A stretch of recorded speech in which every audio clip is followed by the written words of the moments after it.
This referendum also presents choices for Indigenous Australians. Do we want our traditional nations, our mobs, made into one harmonious group? Or do we want to be segregated again as a race of people in the Constitution? Do we want traditional owner rights usurped?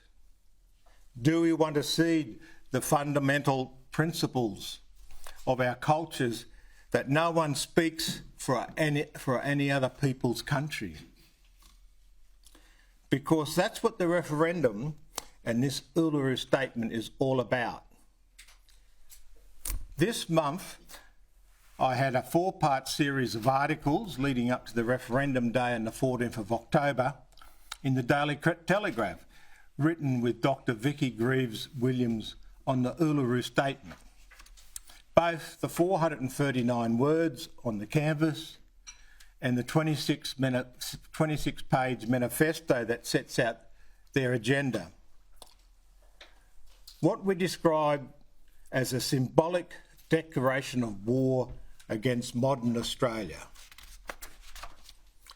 The canvas is a glossy marketing brochure for the misappropriation of culture, a misrepresentation of history, and for a radical and divisive vision of Australia. All done in the name of Indigenous Australians, but working against us. Nearly a decade ago, I gave a speech on Australia Day about reconciliation. I spoke about the difficulties people have moving on from historical grievances and how I thought that could be overcome. The ABC brought this speech into focus again recently, trying to frame it as a fracture in the No campaign.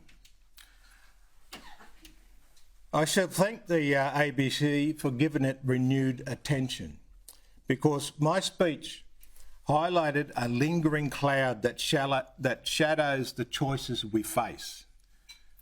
The theme of the speech comes from my Catholic faith. Reconciliation is about absolution, I should say, from past sins, and it has 2 parts, sorry and forgiveness. I said, in this country we talk a lot about sorry, but we never talk about the forgiveness part. I said it's not enough that Australia says sorry. Indigenous people also need to forgive Australia as a nation. Many Aboriginals feel angry about past wrongdoings, but these events cannot be undone. So as Aboriginals, we have a choice to continue to feel aggrieved or to draw a line in history and not be captive to that past. Always remember, never forget the history, learn from it, but move forward.